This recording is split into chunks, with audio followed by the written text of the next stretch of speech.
The King Kong, the King Kong, the King Kong, the King Kong. Well done, well done.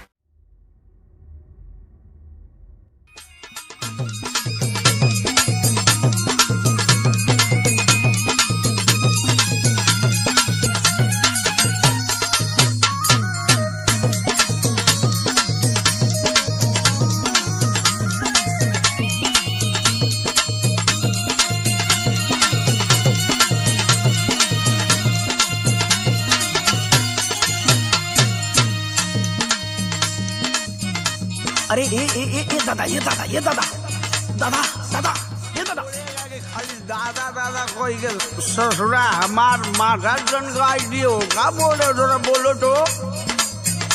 सुना ये दादा एगो बात सुना ना। अरे सुनाओ का बक्का में सुना।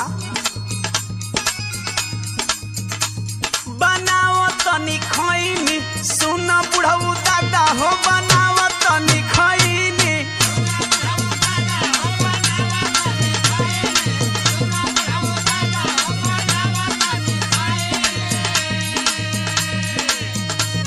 अरे बता तोर वाली बड़ की चुनौतिया का भयल जे ए दादा बताई।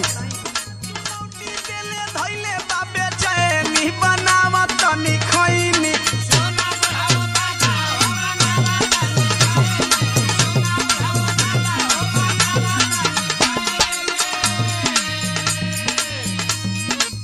यहाँ का अर्थ हुआ हो? कुछ नहीं दादा ले खाली हाल चाल करे नहीं। दादा ढेर दिन पर भेट आए ना कुछ नहीं कर। तू हाल चाल करत हुआ? हाँ भूलवावत हुआ हमके? का तो के नशा करे से मना कैले रहनी है ना? ए दादा सुना फलाना वो इ नशा ना करो तो खाली हमरे हाल चाल कर हम के जटबू। अरे सुना पहले इनकर हाल सुना।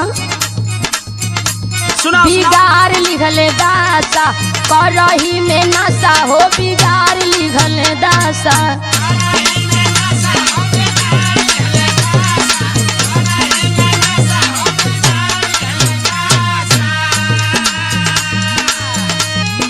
हीरो जैसन लागत रहला हो गईला बतासा बिगाड़ लिहल दासा।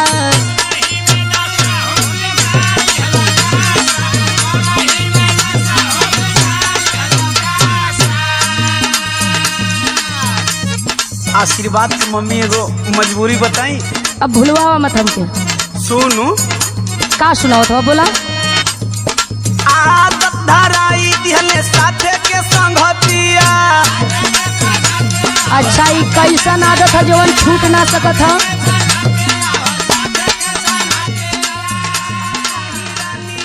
छूटे ना आदतिया।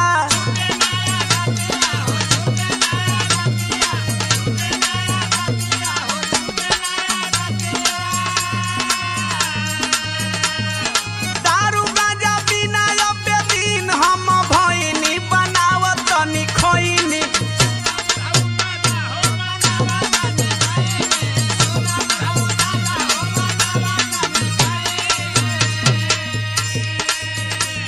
सुनो हाँ बोलो। यही नशा के चलते घर में कतना नशावे के चलते लागल घरावा में बखरा। अरे ना हऊ बड़का कमाला ऐसा हम क्या अलग कर देला। अरे ई तुम्हार गलत भरम बा।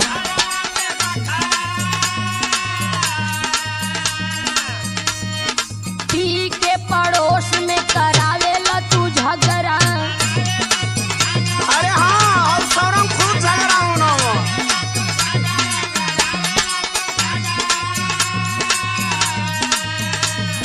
दारू गांजा पी के रोजी करेला तमाशा बिगाड़ लिखल दासा।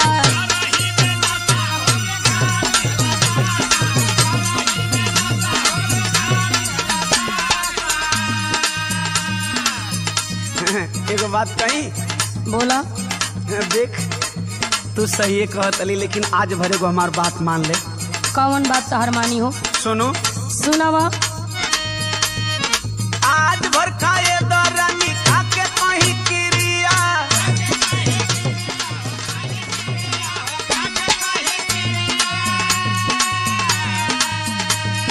मरद के दर्द बुझत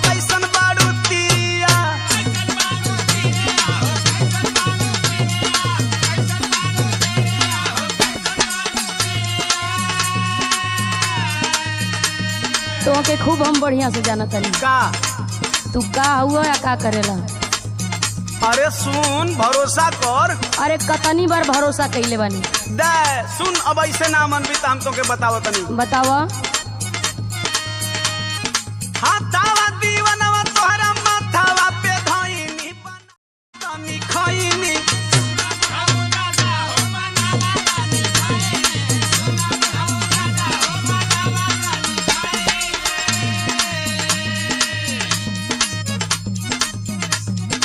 सुना, हाँ तू कितनी बार क्रिया खैले बड़ा, कितनी बार गलती कैले बड़ा।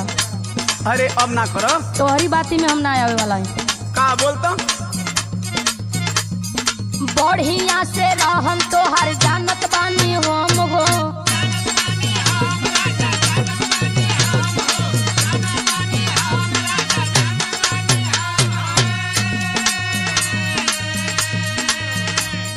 रोजो रोजो